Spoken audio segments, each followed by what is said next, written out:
She had been in business for 20 years and she had a book, she had a TEDx talk, she was getting clients, but it all still felt really random.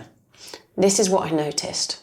I'm Lydia Kimmerling. I'm a master life coach and a business mentor, and I help women in service-based businesses who want a steady, reliable business. They want consistent clients to be their norm and to just feel really secure and in control of their business. Now, this lady had so many different things going on. I mean, all amazing. She was multi-passionate, and there's nothing wrong with being multi-passionate until it starts to really water down what you do and who you're for. And I see this so often with women who want a nice little business that kind of runs alongside life, and they trained in one thing and tried to make it work, but then it didn't really take off. So then they train in something else, they still didn't get it to work. So then they train in something else, and because that still didn't work, they keep going back and doing this training. And then when you come to their Instagram bio, there's so many different things like Reiki healer, coach, nutritionist.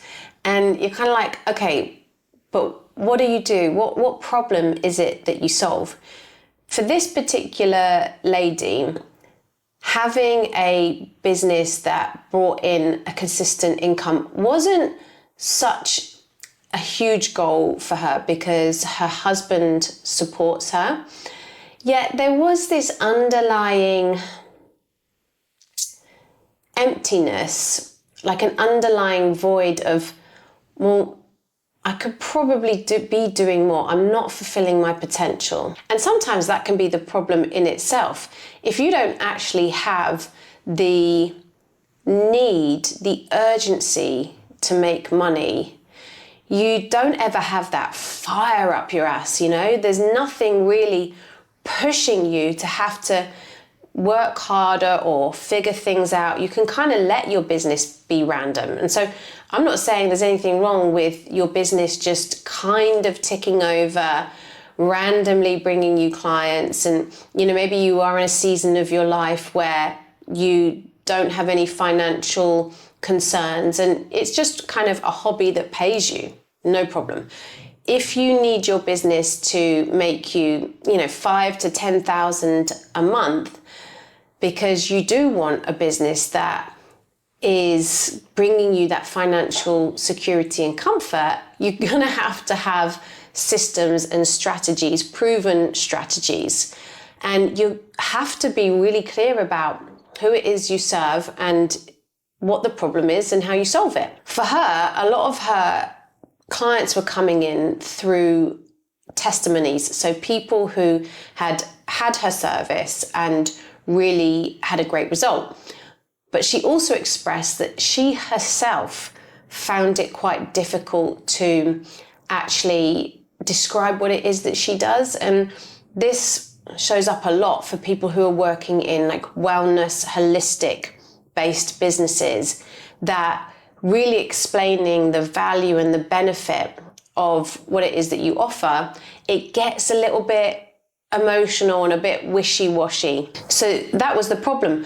The people who were referring her people, it was all done kind of privately.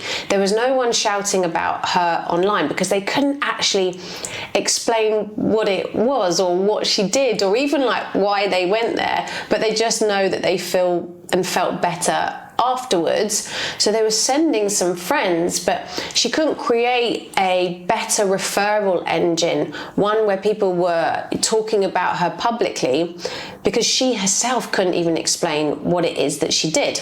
And this all comes down to positioning. First of all, there was too many different skills going on. There wasn't one specific avatar, one specific client that she helped. Kind of still in that phase of, well, I can help everybody, this works for everybody, which of course every service can kind of work for everybody. Like coaching can work for most people, personal training can work for most people. It works if somebody wants it, but you yourself are not going to be the best personal trainer for every single person. If somebody, let's say, has just had a baby, that's a different skill set from the personal trainer when it comes to helping somebody recover after childbirth.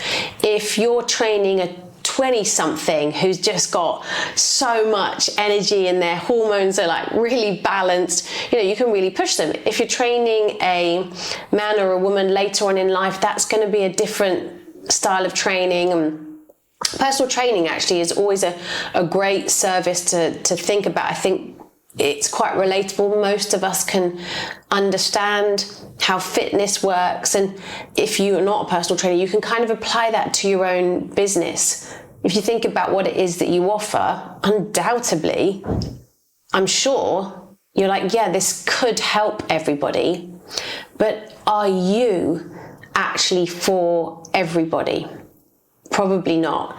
So if you feel the same, that the clients are a bit random, you're getting a few word of mouth referrals, but there's nothing that's been consistent, ask yourself, well, am I sharing too many skills? Am I being a bit too open about my multi-passionate business? And actually, do I need to really look at what's the one thing here?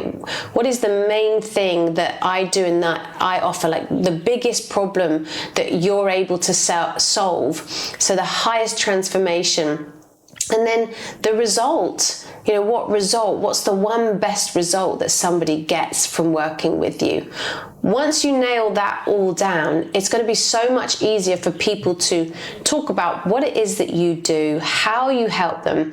And if your business has been built on referrals, that's already going to amplify the number of leads that come in. You will see them be multiplied simply because you can talk about what you do, so that the people who've received your service can also speak about what you do. If you want to find out more about how to make consistent clients your norm without posting more content and actually learning how to have great conversations with the right people, then jump over to Instagram, come say hi, DM me with clients or hello, let's just talk about your business.